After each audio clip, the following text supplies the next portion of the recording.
네, 안녕하세요. 문성환 변호사입니다. 메가로이스 조세법을 담당하고 있고요.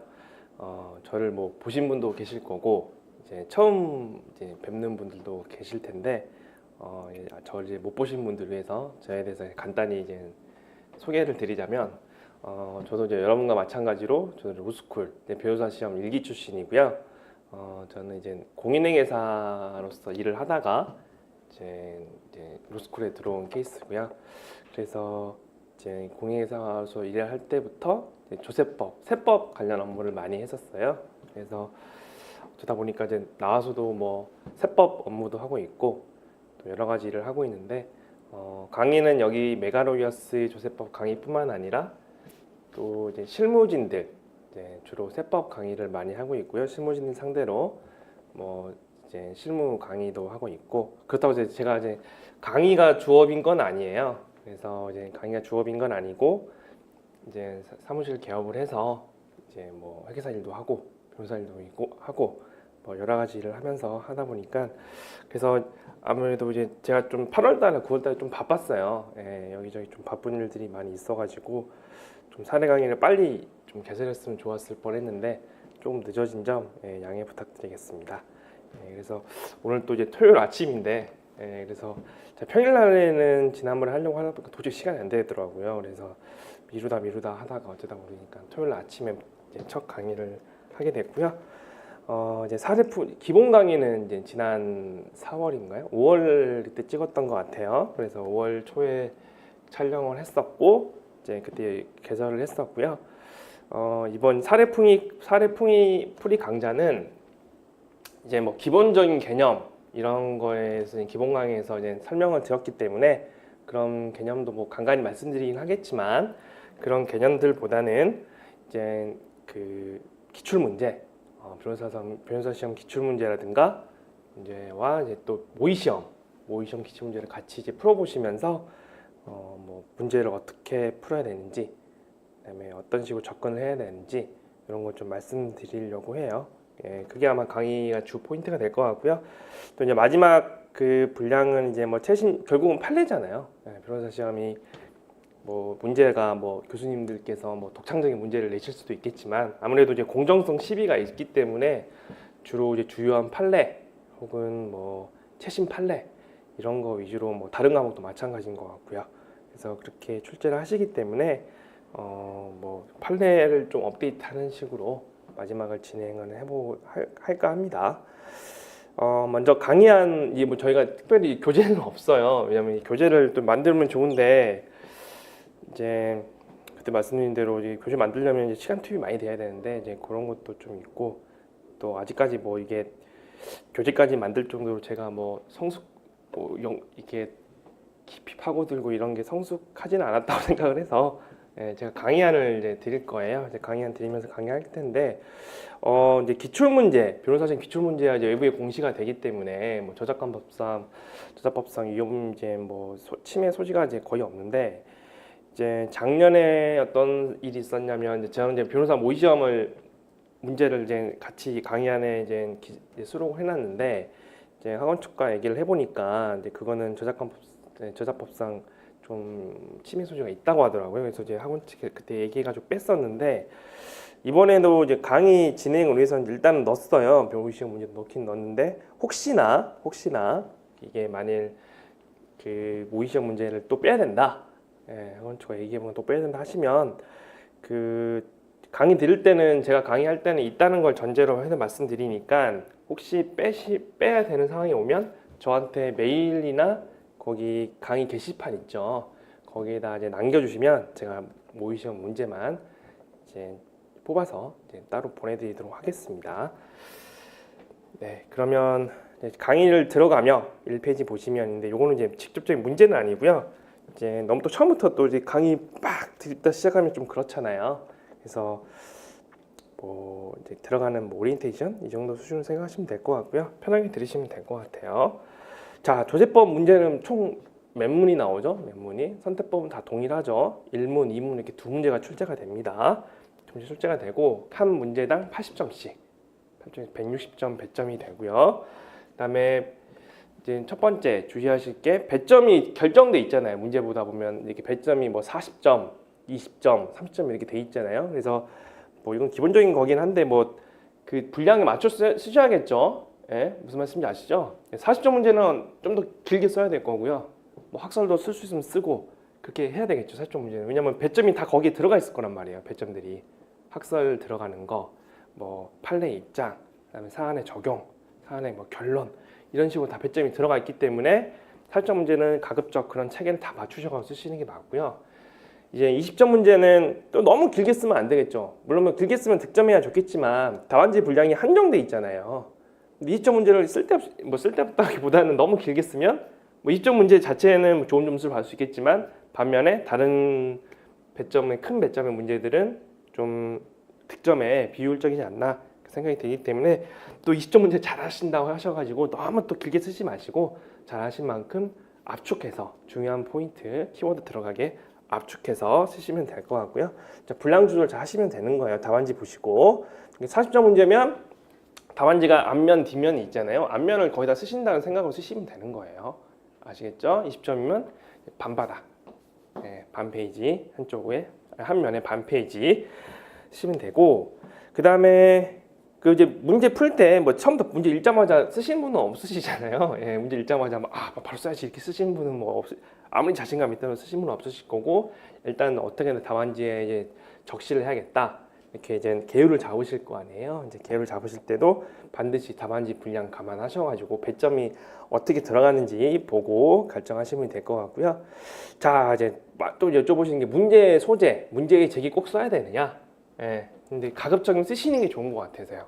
제 생각에는 이제 교수님들 따라서 차이가 있긴 한데 문제 뭐 제기 뭐 별 필요 없다 하시는 분도 계실 수도 있고요. 그다음에 문제 제기 꼭 5점씩 배점하시는 교수님들도 계십니다. 그렇다고 생각을 하면 문제 제기는 썼다고 해서 간점당하지는 않잖아요. 예, 오히려 딱 인상이 좋을 것 같아요. 제 생각에는 포인트를 정확히 쟁점이 뭘 집어내고 있다. 이 수험생이 그 학생이 포인트를 정확히 집어내고 있구나. 이런 걸 이제 감안을 하고 이게 또 그런 걸 인상을 받고 이제 채점을 하시기 때문에 뭐 꼭 문제 제기에 배점이 없더라도 당연히 좋은 인상을 가질 거고요. 대부분의 교수님들은 제가 알기로는 문제 제기, 문제 소재의 배점을 한 뭐 5점 정도, 40점 문제의 경우에 5점 정도 배점을 이제 할당을 해 놓으십니다. 그렇기 때문에 문제 소재를 좀 써야죠. 그러지 않겠어요? 문제 소재를 완전히 빼먹어버리면 이걸 배점을 뭐 아예 안 줬을 수도 있는 거고, 그렇죠? 그러면 손해잖아요. 그래서 가급적이면 문제 소재 짧게라도 쓰시는 게 득점에 좋을 것 같고요. 자, 이것도 개인차예요. 개인차. 한 문제에 대한 답안지를 기재한 이후 다음 문제를 풀 것인지 아니면 모든 문제를 푼 다음 답안지를 작성할 것인지는 이거는 정답은 없는 것 같아요. 예. 무슨 말씀 이해되시죠? 1문, 2문이 있잖아요. 1문, 2문. 근데 1문을 문제를 다 읽었어요. 문제를 읽고 계획과 작성을 했어요. 그렇죠? 그 다음에 1문은 이제 잊어버릴까봐 빨리 쓰는 게 나은 사람도 있을 수도 있고요. 쓸 수도 있고. 자, 2문을까지 다 읽어버리는 거예요. 문제를 다. 2문까지 다 읽고 계획도 작성을 해놔요. 그리고 다시 1문으로 돌아와서 쓰시는 경우. 자, 이거는 어떤 점을 주의하셔야 되냐면 시간 배분이에요. 시간 배분. 시험에서 중요한 건 시간 배분입니다. 왜냐하면 뒤에 이제 가면 이제 솔직히 말해서 뭐라고 하죠? 이렇게 더 긴장되고 그렇잖아요. 그렇죠? 그래서 만일 저 같은 경우에는 다 같이 했던 것 같아요.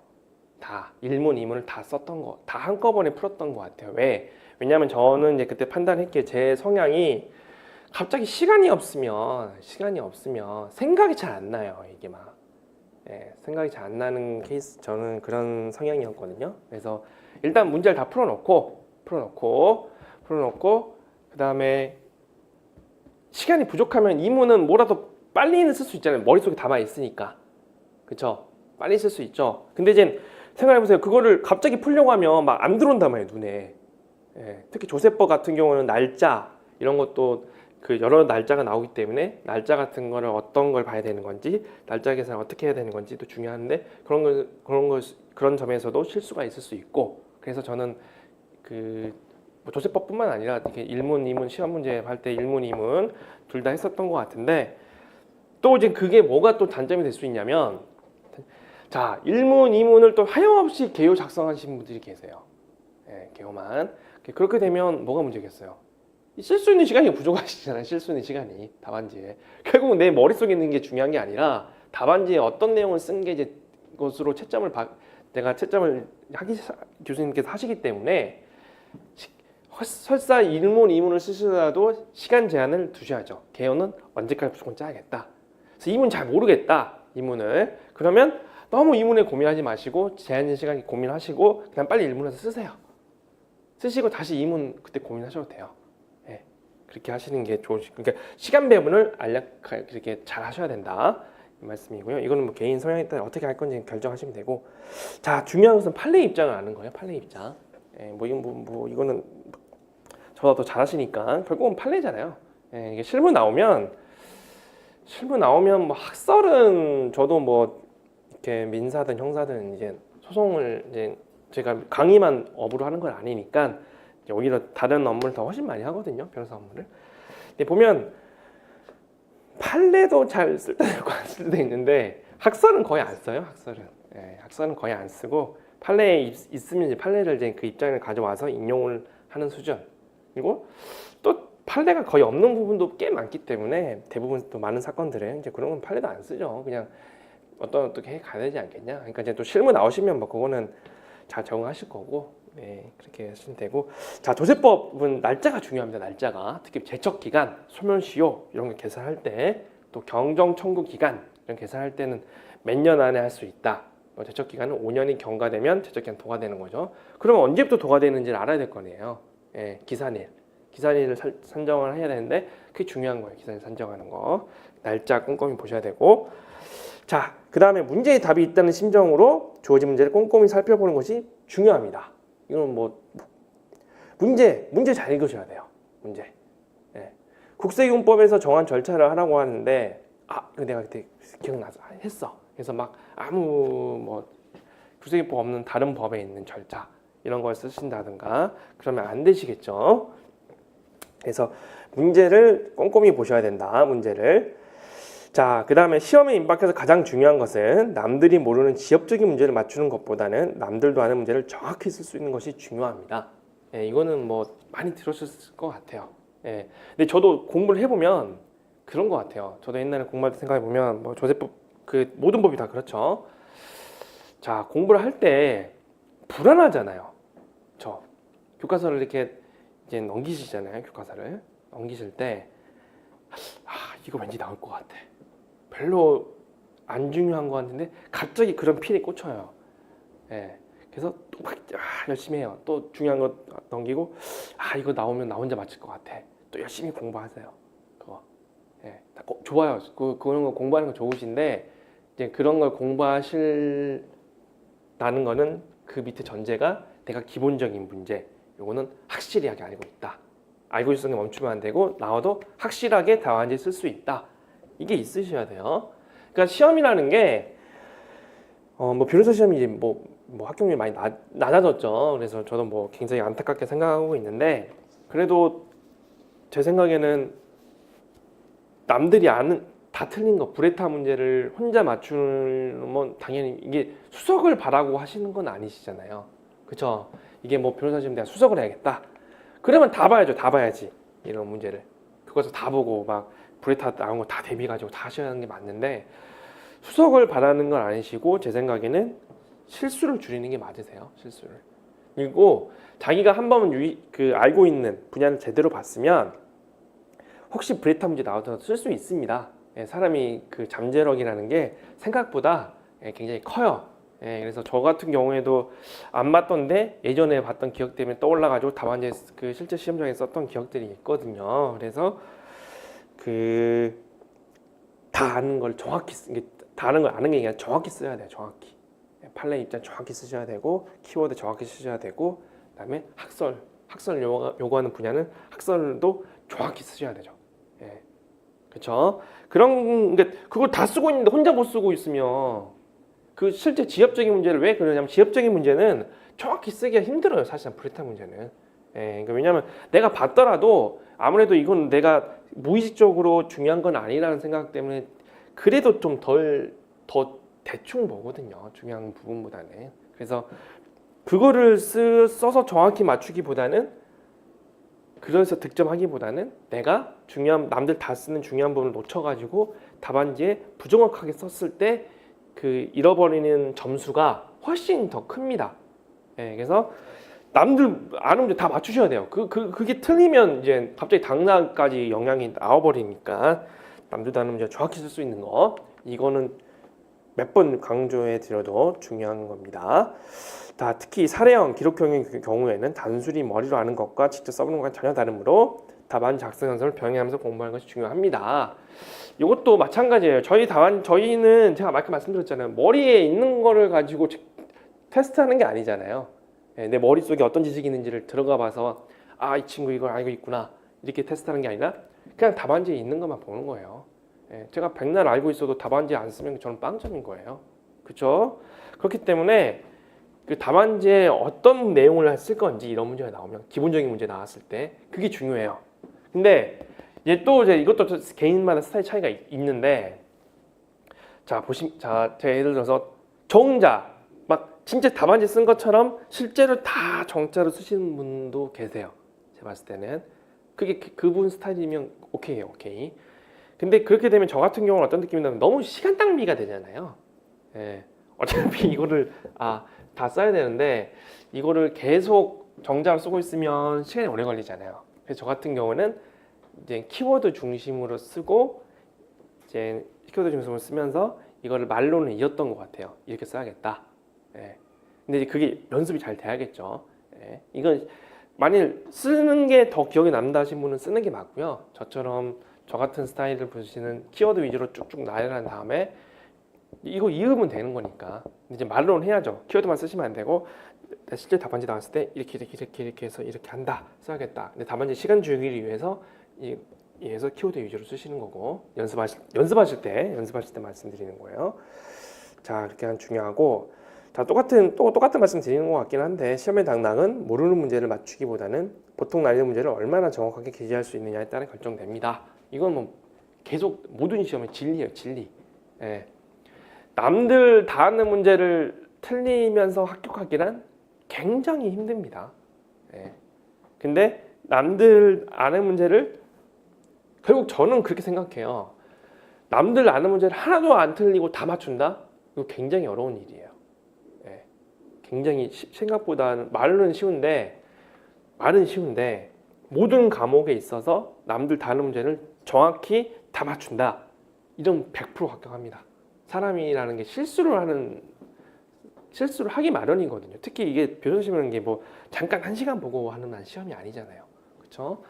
거의 뭐 하루 쉬긴 하지만 일주일 동안 계속 아침부터 저녁까지 시험 보시는 건데, 집중력 잃지 않고 남들 다른 문제 정확히 맞춰가지고 쓴다. 이것도 시험 문제라는 게 출제가 다 브레타만 낼 수는 없어요. 다 브레타만. 그럼 그게 무슨 시험 문제예요? 그렇죠? 다 브레타만 다 틀리게 하면 그거 어떻게 시점할 거예요? 어떻게 그 합격자 가릴 거예요?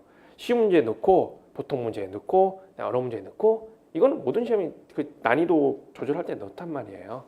그러니까 쉬운 문제, 보통 난이도 문제까지는 맞추셔야 돼요. 맞추시면 무조건 합격. 자, 자신감을 가지고 공부하는 것이 중요합니다. 적당한 긴장감은 득이 되지만 지나친 걱정은 오히려 공부에 방해가 돼요. 뭐 이것도 잘 아시겠죠? 한마디로 스트레스 관리하시라는 거예요. 자, 너무 풀어지면 안 되겠죠. 또 사람이라는 게 너무 난 긍정적이니까 합격할 거야. 그래서 주말에 뭐 그냥 놀아. 평일날 저녁에도 쉬어, 그냥 어차피 합격할 거야. 이건 안 좋겠죠. 이거는. 근데 이제 뭐 여러분 같이 이제 뭐 공부를 다 잘하시는 분들이잖아요. 여기 또 이제 저도 힘든 게 뭐냐면, 여러분이 힘든다 이해되는 게, 이게 저희 고등학교 뭐 수능이나 이런 시험은 그 공부를 못 한다는 게 아니라, 공부를 잘하시는 분들도 계시고 못 하시는 분들도 계시잖아요. 또 공부 못 하시는 분들도 다른 재능이 있으신 거니까, 공부도 하나의 재능일 뿐이에요. 공부 잘하는 게 꼭 좋은 게 아니라. 근데 이제 공부 잘하는 또 분들끼리도 모아놓은 거잖아, 모아놓은 거. 그쵸? 그리고 이 시험이라는 게 옛날 같은 사법시험 같은 경우는 헛수가 좀 많았어요. 그냥 되겠어 하다가 한 달 남으면 지레 짐작 포기하시는 분도 많았어요. 뭐 사법시험도 그렇고 제가 본 회사시험도 그렇고 다 그런 분들이 허수가 많았단 말이에요. 경쟁률은 실제 경쟁률은 보이는 경쟁률은 높지만 허수가 꽤 있었단 말이에요. 근데 교사 시험은 제 생각에 허수가 거의 없어요. 3년간 학비 들으면서 그냥 탱탱 노신 분도 없잖아요. 그렇죠? 다 열심히 하시고 다 똑똑하신 분들이니까 그게 아마 이제 경쟁 상대들이 다 공부로 이렇게 열심히 하시는 분들이니까 좀 그렇게 걱정도 되시긴 할 텐데 이제 너무 걱정하시는 거는 이게 스트레스를 받으면 사람이 체력이 굉장히 약해집니다. 예. 스트레스가 만병의 근원이라고 하잖아요. 맞는 말이에요, 맞는 말. 예. 스트레스를 받으면 지쳐요, 지쳐. 굉장히 막 짜증나고 지치고 그럼 뭐랄까요? 이제 능률이 안 오르죠, 능률이. 예. 내가 이걸 그러면서 포기하게 돼요. 보통 가정이. 예. 그러니까 보통 이제 그게 되는 가정이 너무 힘들어. 너무 걱정돼. 떨어지면 어떡하지? 미치겠네. 떨어지면 어떡하지? 하다가 공부하다가 또 갑자기 불안감이 엄습해 옵니다. 자기한테 공포감이 엄습해 와요. 그러면 하다가 내년에 해야겠다. 내년에. 네. 올해는 시험상 봐보고 내년에 한번 제대로 하면 내가 한번 보자. 시험 1년간 준비해가지고 갑자기 그러면 자기 이제 위안이 얻는 거예요. 갑자기 시험을 이제 1년이나 더 남았다 생각하니까 갑자기 위안을 얻는 거죠. 그럼 스트레스 날아가죠. 근데 시험은 떨어지잖아요. 그렇죠? 그러니까 이제 지나치 걱정하면 스트레스 받고 시험 포기하고 이게 무한 루프로 반복되는 거예요. 내년에 안 그럴 것 같으세요? 그런 분들 또 그래요. 또 그래. 한 번은 견디셔야 돼요. 이거를. 예. 그 오는 거를 다 똑같아요. 다 똑같아. 그거 안 무서운 사람이 어디 있겠어요. 예. 시험 볼 때 뭐 점수가 좋든가 안 좋든가 여러분 학교에서 탑 하시는 분들도 불안하실 거예요. 예. 저는 탑 안 해봐서 모르겠지만 탑 하시는 분들은 불안하세요. 왜냐하면 시험이라는 게 갑자기 그때 건강이 안 좋거나 뭐 그러면 갑자기 뭐 몸살형이 엄청 심하게 해서 고열에 시달리고 있다. 그럼 떨어지는 거 아니에요. 탑 하더라도. 그렇지 않겠어요? 사람이라는 게 모르는 거잖아요. 그러니까 제가 죄송한 소리 하는 게 아니라 그러니까 그만큼 다 공포감이 있다는 거예요. 공부랑 관계없이 그걸 견디시고 넘기셔야 돼. 다 똑같으니까. 그렇게 참고 걱정되시면 남들 내 옆에 있는 친구도 내 옆에 있는 학우분들도 다 나랑 똑같은 거 걱정하고 있구나. 표정은 저렇게 말짱해도 하고 있구나. 또 여러분들도 외부에서 보면 다 말짱해 보여요.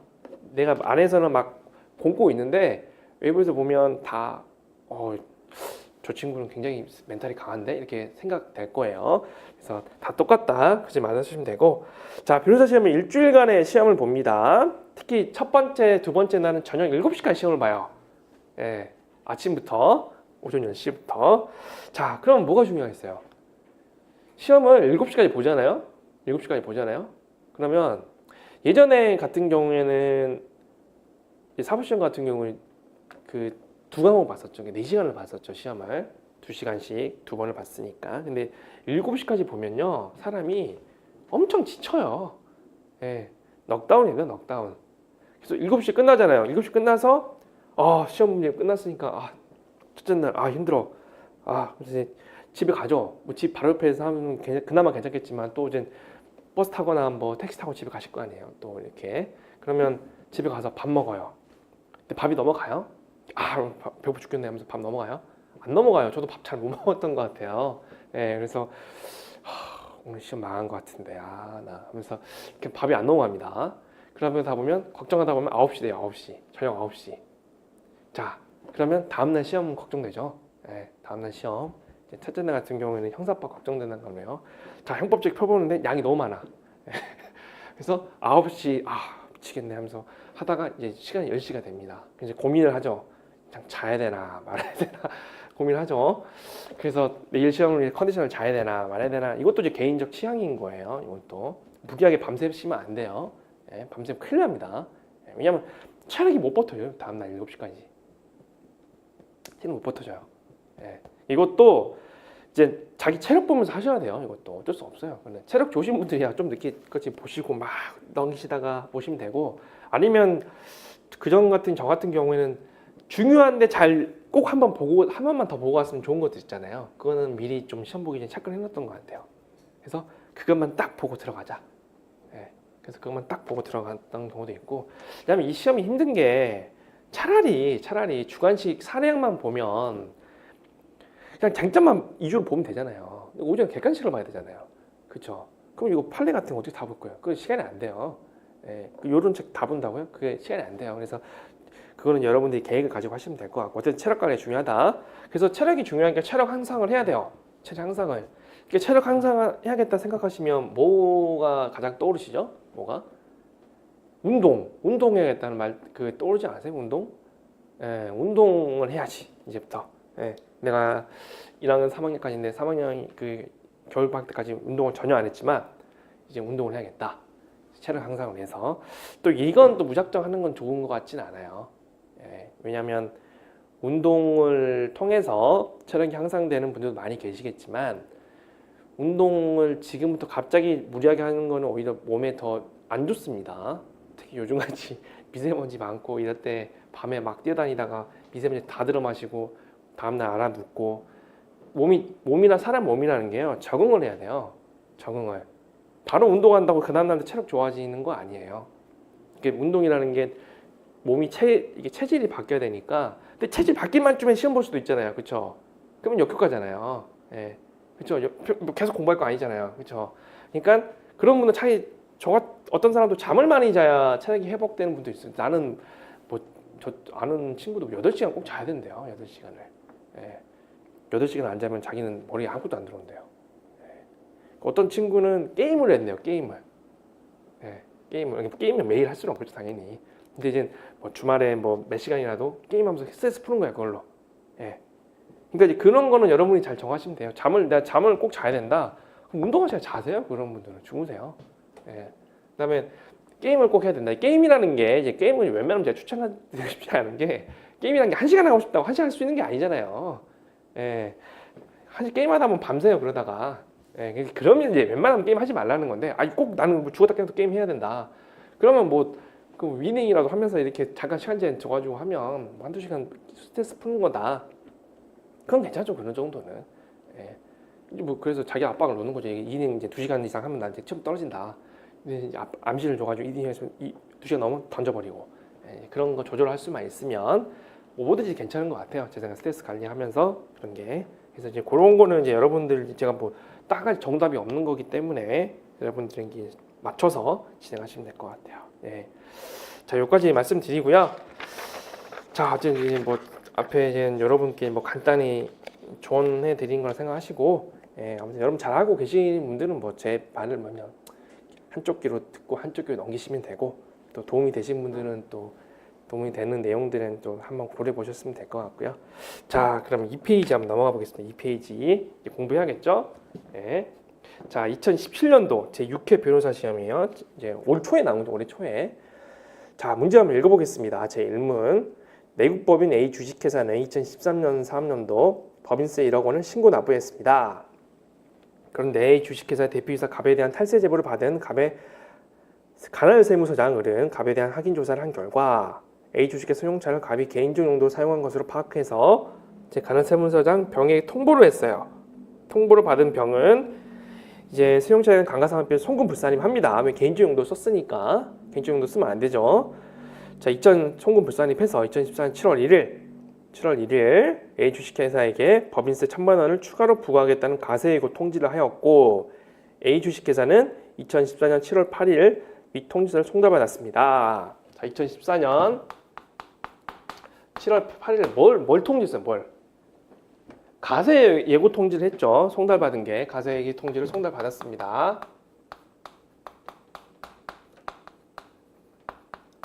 자, 가세 예고 통지가 뭔지 아세요? 가세 예고 통지? 가세 예고 통지가, 자, 우리 세금 받으면 납세고지서 받잖아요. 납세고지서 받죠. 행정절차법에서 침입적 처분하는 경우, 사인에게 침입적 처분하는 경우에는 반드시 사전 통지하도록 돼 있잖아요. 그런 성격으로 생각하시면 될 것 같아요. 가세예고 통지하도록 돼 있습니다. 근데 가세예고 통지는 이렇게 통지를 하겠다 예고하는 거잖아요. 그러니까 본처분은 아니에요. 이거는 본처분은 아니에요. 본처분은 아니라는 점 알아두시면 되고, 자, 갑은 위 통지가 위법하다면서 2014년 7월 10일 변호사를 찾아가 상담을 했어요. 기아가 변호사라면 갑에게 국세기원법상 다툴 수 있는 방법과 절차에 대해 어떻게 알려줄 것인지 설명하시오. 자, 이게 보시면 조세불법 같은 경우에는 사전적 구제수단이 있고요. 자, 사후적 구제수단이 있습니다. 이거 사전적인 뭐 사후적인 뭐냐? 납세 고지 전으로 나오는 거예요. 자, 가세금 통지는 제가 아까 말씀드린 본처분 전에 나오는 거죠. 본처분 전에. 이거에 대해서 다투는 게 바로 사전적 구제수단인 거예요. 이게 가세전 적부심사. 왜냐하면 납세고지 나오기 전에 가세전 적부심사 들어가는 거예요. 가세전 적부심사 들어가면 그걸 내요. 그걸 본통지가 안 나왔잖아요. 그쵸? 본통지 안 나왔는데 다투는 거니까 세금 안 내고 계속 다툴 수가 있는 부분, 이점이 있는 반면에 납부 불성시 가산세 계속 붙습니다. 자, 그다음에 이제 세금 이거 뭐 통과를 이걸 안 했든 안 했든 상관없이 납세고지가 나온 거예요. 그럼 사후적 구제수단이 나오겠죠. 이때는 뭐 이의신청이라든가 그다음에 심사청구 들어가겠죠. 심판청구. 그다음에 이것도 안 되면 소송. 자, 행정심판은 꼭 거치셔야 되는 절차인가요? 아닌가요? 자, 일반적인 행정소송 때는 행정심판 반드시 거치실 필요 없으세요. 근데 조세법은 특이합니다. 필요적 전치주의를 따르고 있어요. 자, 전치주의니까 필요적인 거니까 임의성이 아니라는 거죠. 임의적. 자, 무조건 거쳐야 돼요. 하나는 심사청구는 이제 국세청에 심사청구가 있고 감사원장에 대한 심사청구가 있는데 어쨌든 요 심사청구 그 두 개 심판청구 중에 하나는 거치셔야 되는 거예요. 이거는 해도 되고 안 해도 되는 거예요. 이 신청은. 자, 그거 거치셔야 되고 그게 기각됐을 경우 혹은 90일이 지났을 경우에 소송으로 들어갑니다. 바로 소송 넣으시면 안 되는 거예요. 조세법은. 자, 이걸 보시고 1문의 1을 보시면 가세전 적부심사예요. 국세기본법 제81조의 15에 보면 나와 있습니다. 이제 여러분 보실 때 법조문 있죠? 뭐 이렇게 인터넷 강의 좋은 게 제가 여러분하고 실강을 하면 법조문 갑자기 보라 그러면 법조문 없는 사람 볼 수가 없잖아요. 근데 이제 인터넷 실강 좋은 게 이제 법조문 한번 보시라고 말씀드리면 인터넷으로 국세기본법 딱 쳐셔가지고 하면 보시면 되는 거니까.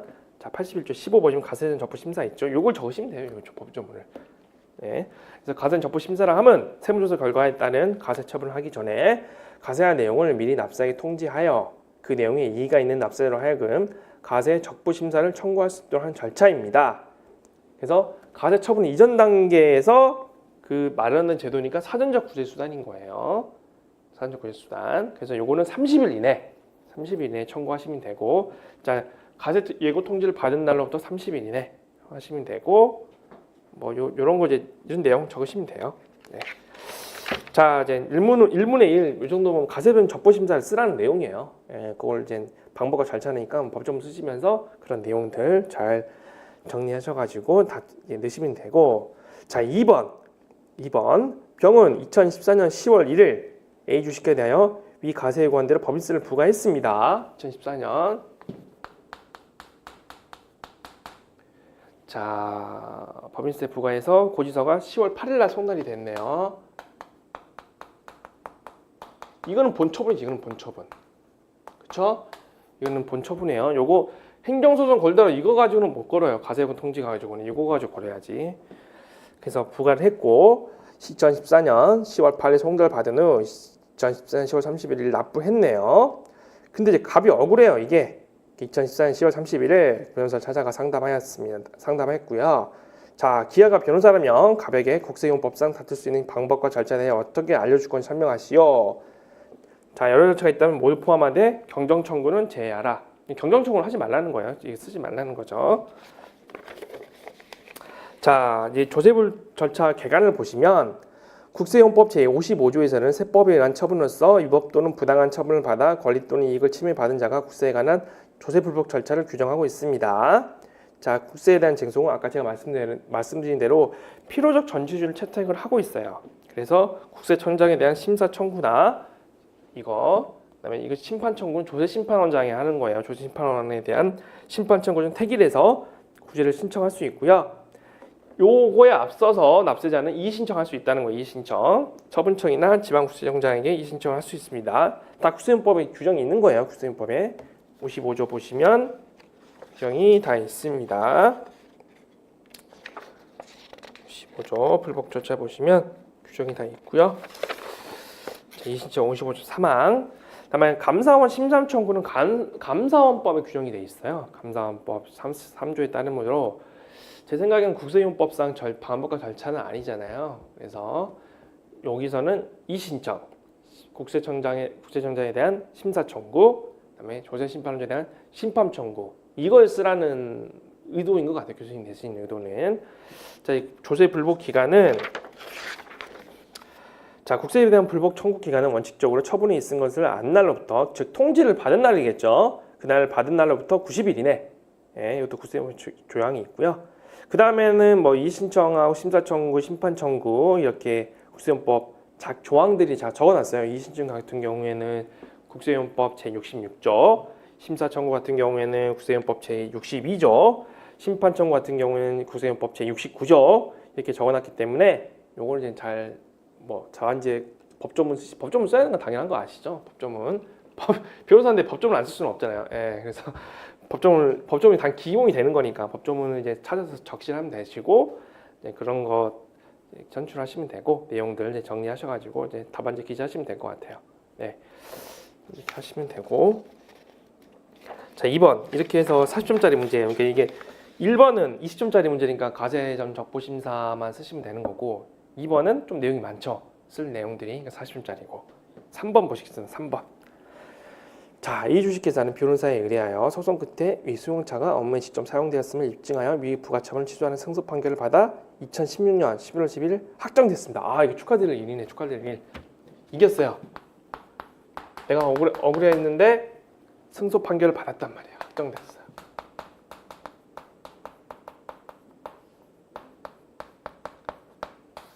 네, 승소 판결 확정됐고, 자, 이제 확정돼서 너무 기쁜데 이제 주위에서 막 축하합니다. 아, 고생하셨어요 했는데 아니 국가가 돈을 안 줘요. 돈을. 그러나 국가는 이 납부한 법인세 1,000만 원을 돌려주지 않았다. 돈을 안 줘가 미치고 활짝할 일이죠. 예, 왜 돈을 안 주지? 그래서 이제 다시 찾아온 것 같아요. 여러분들한테. 아, 변호사님 이제 정말 감사하다고 인사한 다음에 갔는데 돈을 안 주고 다시 열받아서 이제 얼굴 시뻘게 다 찾아왔어요. 그래서 이 갑은 국세용법 51조에 따라 병에게 환급해 줄 것을 청구했으나 거부됐습니다. 예. 51조가 그거죠. 51조 보시면 국세 환급급 충당과 환급입니다. 요거에 따라서 돌려달라 그러니까 거부됐어요. 그래서 A 주식회사 어떻게 하면 이 돌림수를 벌로받았는지 그 방법에 대해 설명하시죠. 예. 자, 51조에 대해서 거부를 했다. 그러면 행정소송으로 가야 되는 거 아니냐 이렇게 그냥 막연하게 생각되실 수 있는데 어떻게 되는 건지 이제 요게 문제가 있는 게 요거는 모의시험에도 출제가 됐어요. 모의시험에도.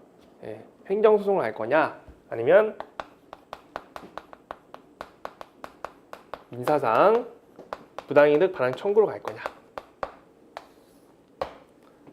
이게 문제가 됐었는데 한번 보실까요?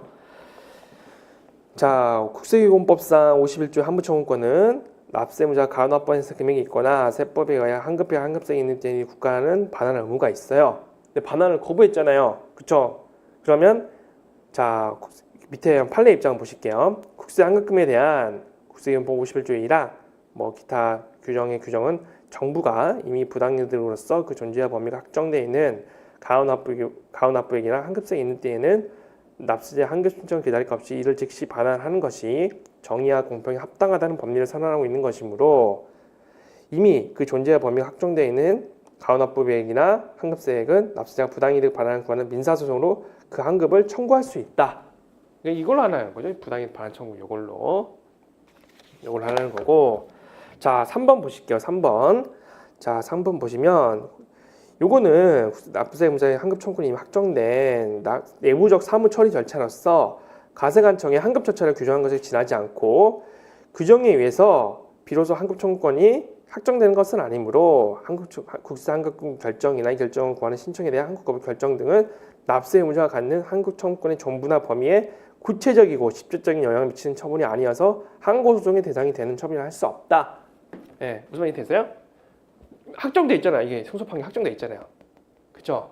금액이 확정돼 있잖아요. 금액이 내가 이거 거부했다고 해서 1,000만 원 받을 권리가 어디 날아가는 건 아니잖아요. 그러니까 항고소송은 다툴 수 없다는 거예요. 직접적인 내 권리엄에 직접적인 영향을 미치는 거 아니잖아요. 그냥 얘가 돈을 안 줄 뿐이지, 예, 내 채권이 갑자기 돈을 안 주니까 1,000만 원짜리 채권이 돈 안 줘? 800만 원 줄었어. 예, 또 안 줘? 600만 원 줄었어. 이런 거 아니잖아요. 그러니까 직접적인 권리와 의무에 영향을 미치지 않는다는 거예요. 그래서 항고소송 처분 대상은 될 수 없고, 그냥 그러니까 부당하게 가지고 있는 거잖아요, 국가가. 예, 이게 국가니까 가만히 있는 거지. 내 친구가 그러면 야, 돈 내놔, 빨리 돈 내놔 이럴 거 아니에요, 그렇죠? 예, 빨리 내놔, 내 돈 내놔.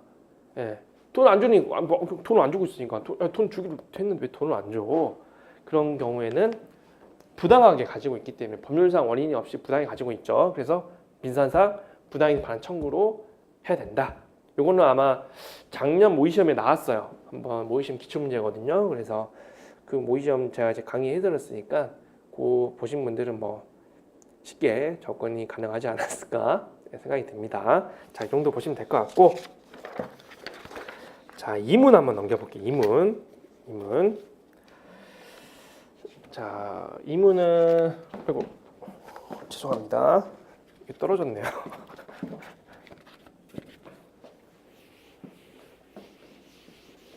이문 한번 먼저 대충 한번 읽어보고 계세요. 저도 한번 읽어드릴게요. 이문 한번 보실게요. 자, 거주자인 갑과 을은 그리고 문제 풀면서 말씀드리는데 그 날짜가 중요하다 했잖아요. 제가 조세법 같은 경우에는. 그래서 저는 뭐 이렇게 시험 볼 때 공부할 때 중요한 내용이 있잖아요. 그럼 밑줄을 쳤던 것 같아요. 예, 밑줄을 이제 이게 뭐 너무 막 이렇게 치지 마시고 또 안 보이면 그러니까 이렇게 딱 잘 대고 밑줄 딱 깔끔하게 쳤던 것 같아요. 그래서 밑줄 이건 중요하니까 이거 봐야 된다. 예, 그러면 이제 장점이 뭐냐면 급할 때 금방 찾을 수가 있어요. 급할 때. 예, 문제가 이제 길잖아요. 문제가 뭐 짧으면 상관없는데 긴 문제들은 내가 분명히 본 것 같은데 이게 어디 갔지? 막 또 찾으려면 시간 낭비잖아요. 그래서 그런 경우가 있고, 단점은 뭐냐? 이런 거 해서 단점은 밑줄 친 것만 봐요. 밑줄 친 것만. 예. 그래서 내가 처음에 밑줄을 잘못 쳤다. 그럼 문제를 잘못 볼 수 있는 가능성이 생깁니다. 그래서 문제는 밑줄 쳐가지고 문제 풀 때는 밑줄 치기 전에 문제 꼭 2번씩 읽어보세요. 문제를 한 번 더 읽으세요.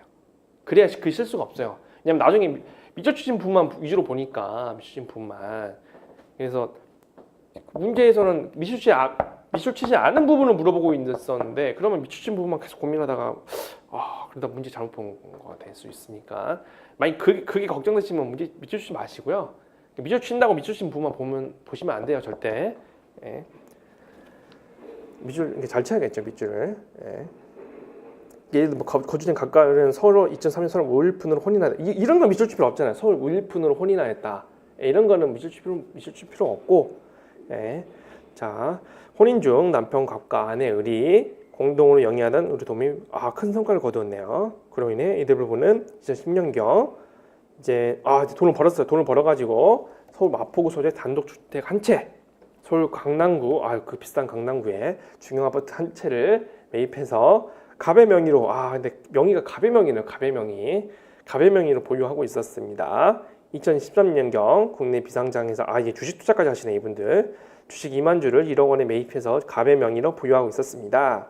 하지만 안타깝게도 2014년에 돈을 버니까 이게 문제예요. 돈을 버니까 이런 남자 꼭 있어요. 이런 남자들 돈을 버는데 왜 갑자기 갑의 외도를 하고 폭력을 행사하냐고. 그래서 갑의 외도와 폭력으로 안타깝게 을은 갑을 상대로 이혼을 제기한 거예요. 이혼 청구 소송을. 그래서 조정이 된 겁니다. 이혼 조정이 된 거예요. 이제 이혼하는 거고 뭐 외도하고 폭력이면 뭐 이혼해야죠. 뭐 어쩔 수 없죠. 뭐. 예, 그래서 이혼하는데 이제 재산 분할로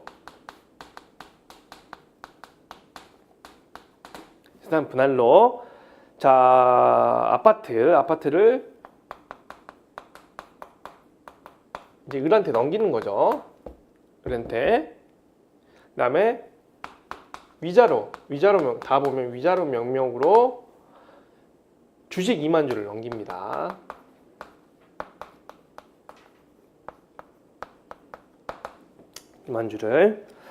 자, 위 조정 결정에 따라서 아파트 넘기고 뭐 주식도 명의개설가 완료됐습니다. 한편 갑은 양도소득세 신고와 관련해서 아파트는 1세대 1주택인 이유로 또 주식은 양도처익이 없다는 이유로 양도소득세는 모두 신고 납부하지 않았습니다. 그러자 가나안 세무서장이 2016년 10월 10일자로 아파트 주식 2만 주의 양도에 대해서 갑에게 양도소득세와 가산세를 부가처분했습니다. 예, 부가처분했어요. 자, 위 사안에서 소득세법 제88조 참조해서 양도의 개념에 대해 서술하고 위 사안의 조정 결정에 따라 갑이 을에게 아파트와 주식을 각 양도한 것이 양도소득세의 부과 대상에 해당하는지 판단하시오.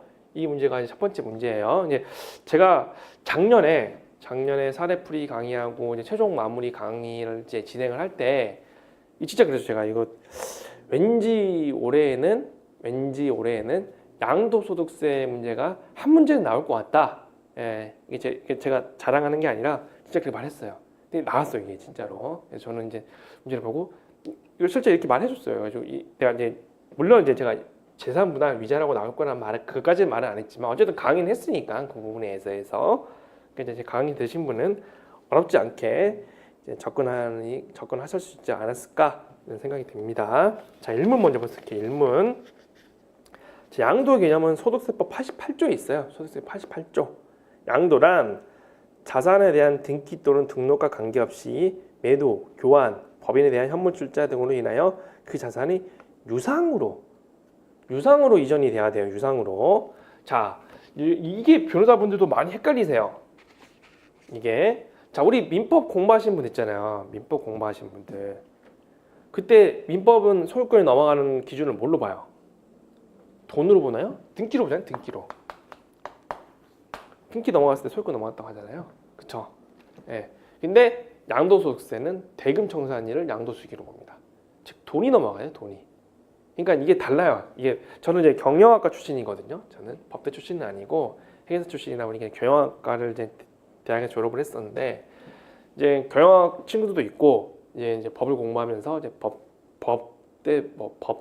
법학을 전공을 한 친구들도 있는데 경영학 친구들은 이제 돈이 우선이에요. 돈이 우선이에요. 돈 벌어야 되잖아요. 예, 그런 거고 법대 친구들은 이제 원리 원칙을 약간 따지죠. 예, 아니 무슨 소리냐? 경영학과 이거 똑같아요. 경영학 친구들은 아니 돈 넘어갔으니까 넘어간 거지. 돈을 줘야 산 거지. 그러지 않겠어요? 근데 법대 친구들은 아니야. 돈은 문제가 아니라 등기가 넘어가요. 등기가. 그 등기부에 표시가 돼야 된다. 이게 법대 친구들의 논리. 그다음에 경영학과 친구들의 논리는 아니, 돈이 넘어가야 돈이 넘어가야 되는 거 아니냐. 어쨌든 세무는 누가요? 경영학과 친구들이 많이 하잖아요. 그래서 대금청산일을 봅니다. 대금청산일을. 자, 그래서 유상으로 이전이 돼야 돼. 유상으로. 이런 건 상관없어요. 뭐 등기 넘어가든 말든가 뭐 등기 네 맘대로 알아서 하라는 거예요. 예, 등기를 넘어가든 등록을 넘어가든 네 알아서 하고 대금이 넘어가 이제 유상으로 하라는 거예요. 유상으로 넘겨야 된다는 거예요. 유상으로. 자, 무상으로 넘기는 거 증여나 상속이 있죠. 예, 이제 상속이야 뭐 어쨌든 뭐 돌아가셔야 되니까 사망이라는 게 있어야 되는 거니까 그 증여를 하는 거는 증여로 가는 거예요. 증여로. 무상으로 가는 건 증여로. 유상으로 가야 이제 그래서 세법상 양도를 하면 유상으로 사실상 인정된다는 점 두 가지 핵심 포인트예요. 양도 개념 잡으실 때. 그래서 소득세법 88조 쓰시고 이런 점 강조하시면 될 것 같고요.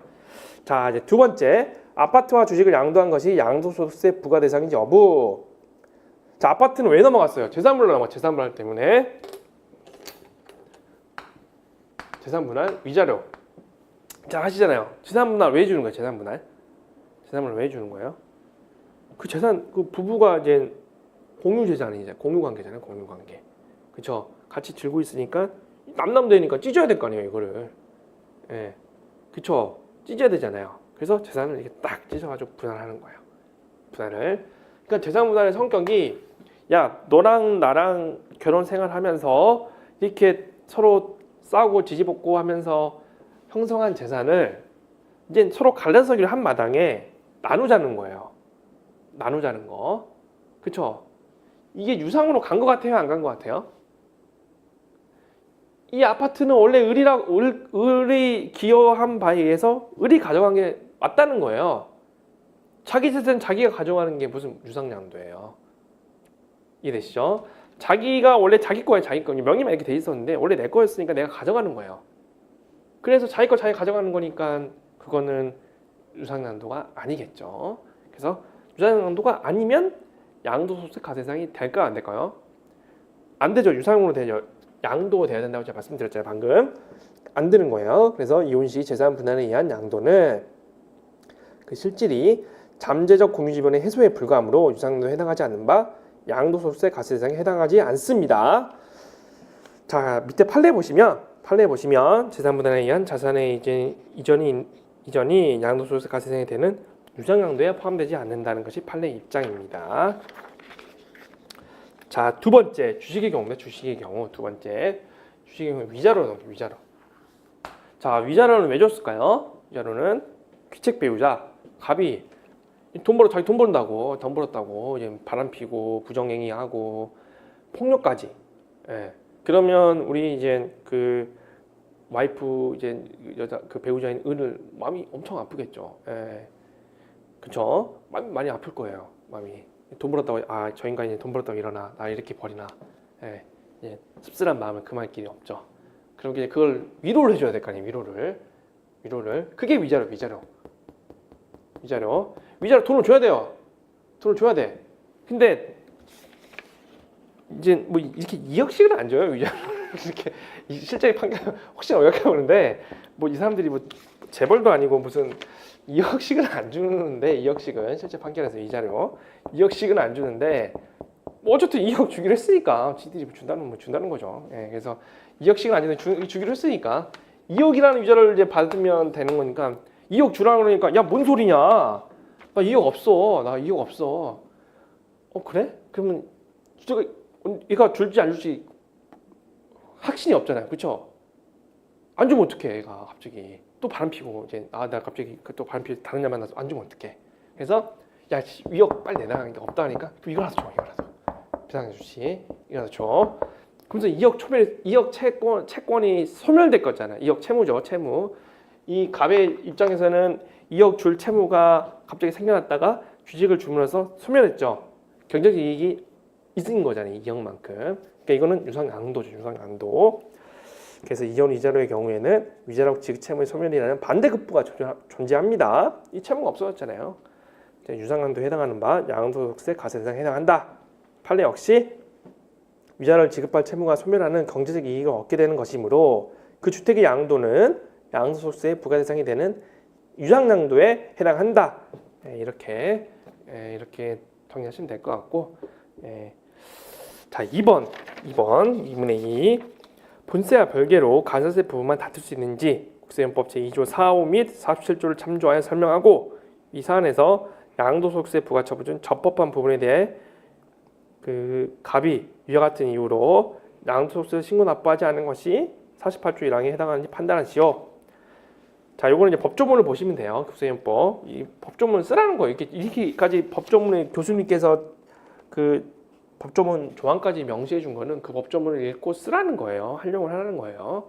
그러니까 2조 4항 보시면 2조 4호하고 37조 보시면 자, 첫 번째 본세와 별개로 가산세만 낼 수 있는 여부는 가산세는 행정질서의 성격도 가지고 있지만 진수 절차의 편의를 위해서 세법이 정하는 국세의 세목입니다. 그래서 세법에 의하여 산출한 본세의 세액에 가산하여 함께 진수하는 행정상 제재의 일종이에요. 자, 말씀 나온 게 2조 4호 보시면 국세연법 2조 4호 한번 보시죠. 자, 이것도 세법에서 규정하는 이거 똑같은 말. 이거 써 있죠. 그리고 이렇게 돼 있기 때문에 그다음에 본세와 가세는 별개의 부가처분이에요. 별개의 부가처분. 그래서 본세에 대한 불복은 가산세까지 포함하지 않냐며 가산세가 독립한 불복 대상이 된 겁니다. 그러니까 만일 할 때 본세만 적으시면 안 돼요. 본세만. 행정부 보실 때 본세만 적으면 이것만 없애달라는 소리 같으니까 가산세 같이 적는단 말이에요. 그래서 가산세만도 할 수 있는 거예요. 본세 하다가 그래 이건 뭐 네 말 그렇다 쳐.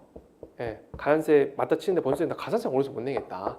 이런 케이스도 얼마든지 있을 수 있거든요. 그래서 가산세는 독립된 불복 대상이 된다.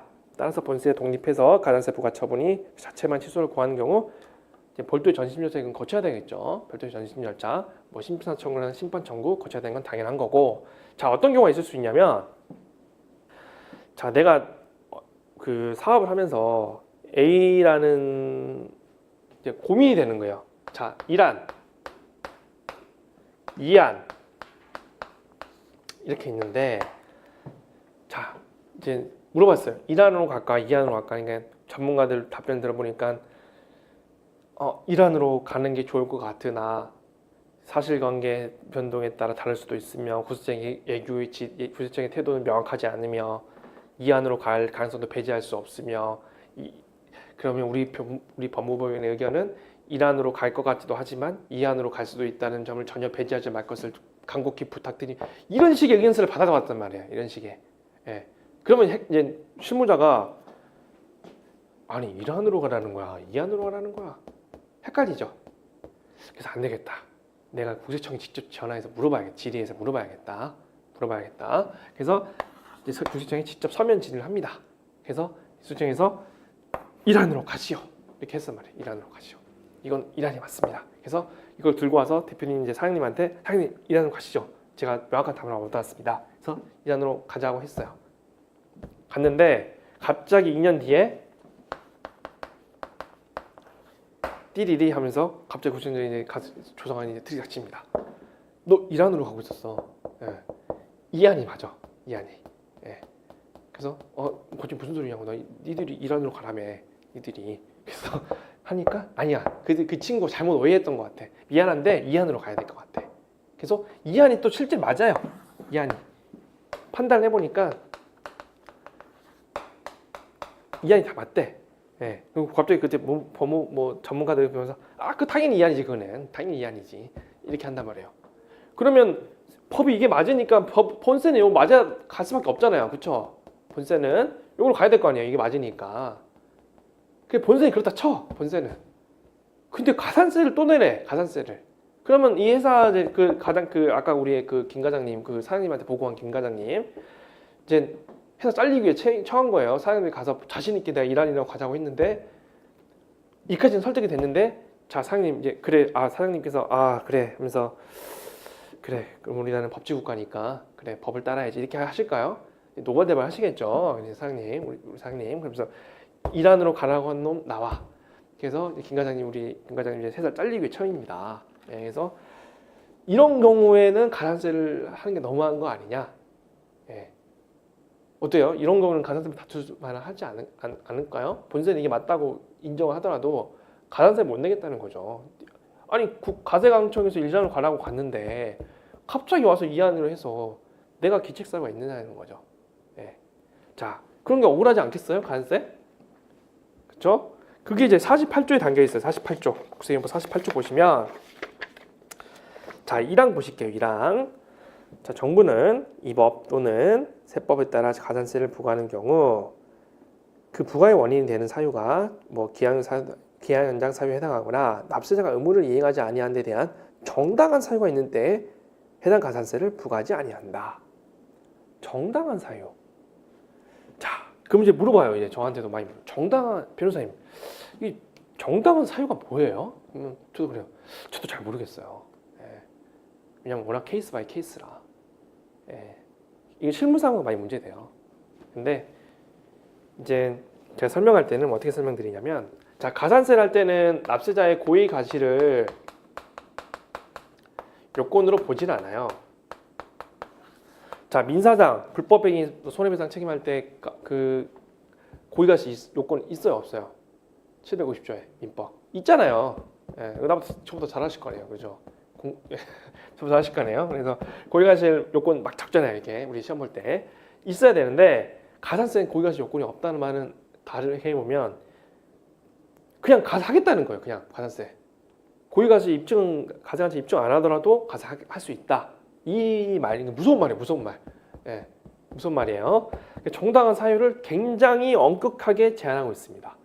그리고 실무상으로는 저도 이제 조사관들 분들하고 이제 일을 할 기회가 이제 많은데 보면 이걸 조사관분들도 가세할 때 세무조사 가세할 때 이걸 본세를 가세하는데 가산세는 가세를 안 하는 경우는 없어. 예, 실무상 없기 때문에. 근데 이제 판결에서는 이제 너무 이런 경우는 인정이 돼요. 정당한 사유. 이건 불쌍하잖아요. 이거 하라는 대로 했더니 갑자기 와서 아니라고, 지들이 아니라고, 미안하다고 한세까지 내라고 이러면 억울하니까. 자, 정당한 사유가 있는 때에는 가산세를 부과하지 않습니다. 국세법제 48조 1항에 의거해서.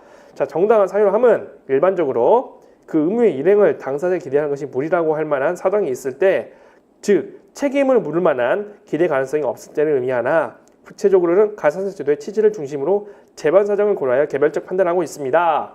이렇게 말을 드리면 어느 누가 이해를 하겠냐고, 그렇죠? 예, 변호사님 정당사용 뭐예요? 이렇게 말 판례에서는요 이런 식으로 해석하고 있습니다. 이게 케이스 바이 케이스라는 거예요. 자, 그리고 납세자의 고임이 가지는 요건이 아니며 현재 판례의 태도는 정당한 사용 인정에 있어 상당히 엄격한 기준을 유지하고 있는 것으로 보입니다. 자, 인정 안 해준다는 거예요. 자, 사안의 경우 단순한 납세자의 세법상 지식의 부지로 보여지므로 감히 양도소득세에 신고 납부지 않는 것은 정당한 사유에 해당되기 어려울 것으로 보입니다. 아니, 내가 몰랐다고, 이게 고의가실 몰랐다. 근데 몰랐다는 거에서 설사 가실이 없다고 하더라도 세법 어렵잖아요, 세법. 예. 가실 요건이면 어떤 점이 생기냐면, 자, 우리 뭐 그 하루살이 좀 그렇다. 이렇게 굉장히 어렵게 사시는 분들 계시는데, 아니 그 뭐 좀 안 냈다고, 세금 안 냈다고, 예? 안 냈다고 저기 국가기관에 부른 거예요. 너 왜 그 납세자님 왜 세금을 안 내세요? 그러니까 나 몰랐는데 깜빡해버렸네. 뭐 막 그 80 넘은 어르신분들 있잖아요. 이렇게 할아버지 어르신분들, 90 넘은 어르신분들, 그분들한테 세법에 모르는 것을 가시를 물을 수 있을까요? 이분들한테? 아니 그 어르신분들 그 세법을 공부하셔가지고 내셔야죠. 그 세법을 모르시면 어떡해요? 가시를 물을 수가 없잖아요, 그분들한테는. 그쵸? 이거 가시 어떻게 물어요? 90 넘은 어르신분들한테 세법을 공부 안 해서, 그럼 세법을 엄청 쉽게 만들던가, 누구나 아실 정도로. 그렇게 안 했는데 그 90 넘은 어르신분들께서 어떻게 세법을 공부하셔가지고 세금을 납부하겠습니까? 이걸 요건을 넣을 수가 없는 거예요, 이거를. 네. 그래서 단순한 세법의 부지, 단순히 내가 몰라서, 나 몰랐는데, 제일 많은 말이 그래요. 아니 이거 안 왔었으면 나 몰랐다고. 네. 이거 몰랐습니다. 몰랐어요. 그러니까 안 통한다는 거예요. 몰랐다고 해도 고의가시 요건이 아니기 때문에 안 통한다. 그래서 정당한 사유에 해당하는 되기는 어렵다고 판단이 됩니다. 자, 네, 시간이 좀 지났으니까요. 자, 그 다음 페이지 10페이지부터는 이제 다시 1회 변호사 시험에 돌아가서 가지고, 제 6회는 이제 올해 기출된 문제니까 제가 먼저 한번 풀어봤고요. 근데 사실 6회 문제가 또 나올 일은 없어요. 예. 이걸 뭐 물론 중요하긴 한데, 이걸 뭐 2년 연속으로 이렇게 내는 만큼 제가 장담은 못 하겠지만, 이제 그 교수님들의 일반적인 이제 그 성향을 봤을 때는 6회 기출 문제 나왔던 내용이 반드시 또 그 다음 년도 바로 연속 출제되기 힘들지 않을까. 그래서 이제 이런 게 있다는 점 알아두시면 되고요. 자, 그 다음부터는 1회 변호사 시험 기출 문제부터 풀어보도록 하겠습니다. 잠깐 쉬겠습니다.